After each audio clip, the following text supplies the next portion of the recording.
Hi everyone, happy Halloween. If you're watching this today, as of this voiceover, it is Halloween. If you're watching this on Halloween, let me know by typing boo down in the comments, and I'll know you watched this today. So this is a piece of walnut that I have had for quite a while, and it hasn't been dry enough to turn. It's still a little bit higher moisture content than I'd like, but I just couldn't wait any longer. Wanted to see what I could do with it. So starting off with Carter & Son roughing gouge here.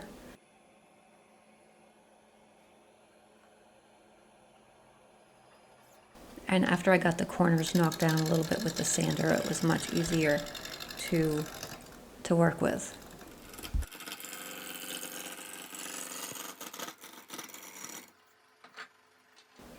So the plan of attack here is to get this to round and then mark out where the sections of the wine glass are going to be, meaning, the top cup area, the curve, the stem, and the bottom.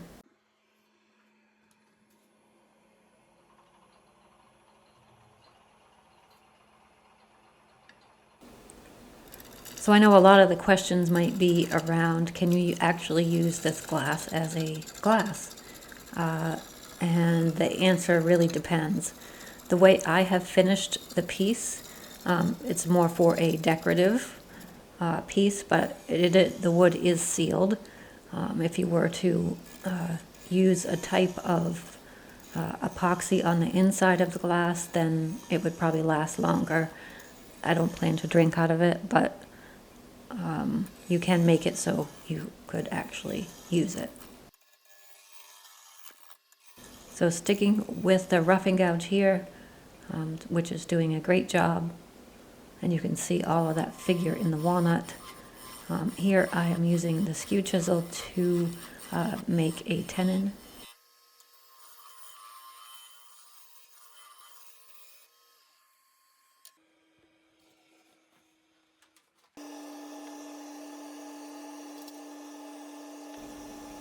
Reversing it in the chuck, and I will be bringing the tailstock up for the most support, and now I'm marking where the sections of the piece are going to be. And a view from above, and now I'm going to start shaping the sections. So the section that I'm shaping right now is going to be the stem. And I'm taking off quite a bit of material, but I'm not going to finish this section now, or it wouldn't have any stability when I would finish the top portion. So just getting a rough shape here.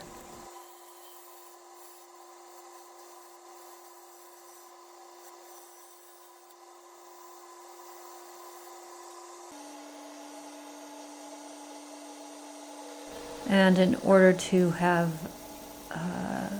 as much pressure straight on, instead of using tools like a gouge or something like that, I opted to use a Forstner bit in the drill chuck just to hog out a bunch of material, and that way I just had to worry about the sides.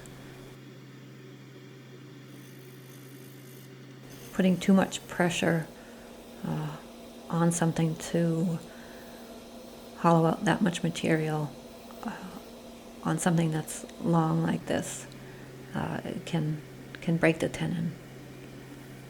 And obviously I wanted to avoid that. But using the bowl gouge now to very carefully take some material off the inside.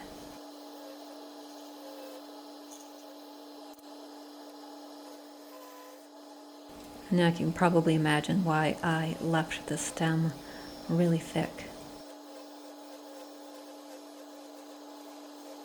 At least till this point.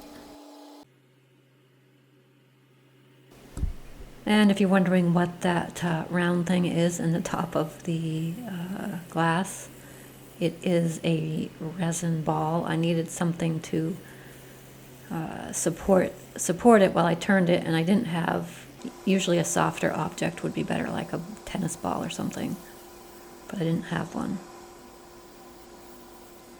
So that's what I had. It worked okay.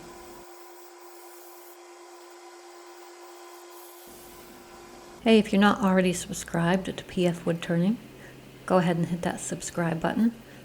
It is free to subscribe, and 1 to 2 new videos each week. It really helps support what I do and helps me keep creating content. So thank you in advance.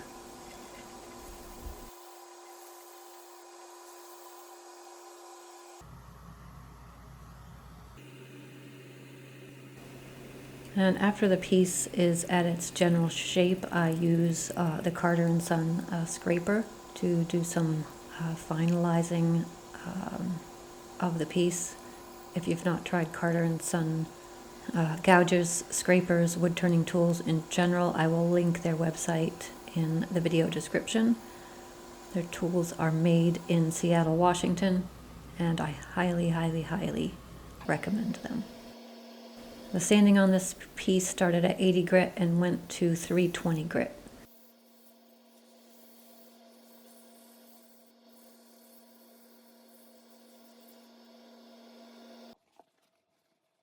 Here I'm using some denatured alcohol to remove any dust or debris before I seal the piece.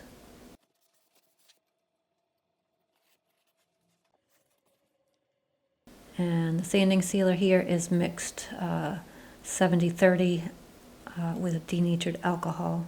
And I let that dry for a few minutes, and then I come back and I de-nib the piece to get all the fuzzies or anything off of it with a piece of a Scotch-Brite pad, and then onto the Axe abrasive paste.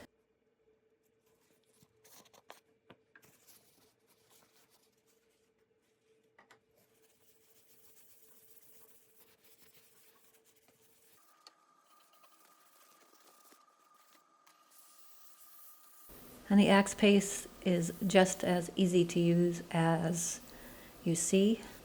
No fancy editing. It is really this quick, and it is really this great of a finish. And I'm not even done yet.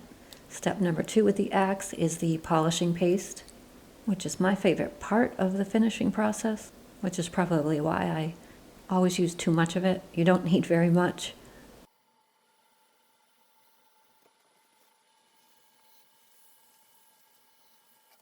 And it just brings out the natural beauty in the wood.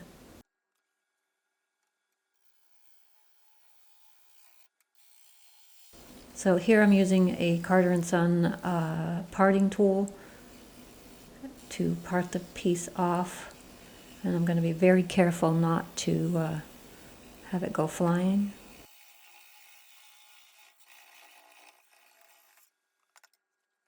And I was successful. So I sanded the bottom, starting with 80 grit, and went up to 220 grit.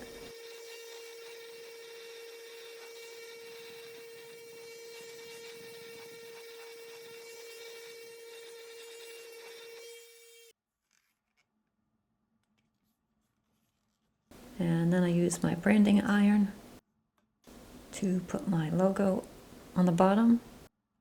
And off camera I sealed it and give you some beauty shots here at the end.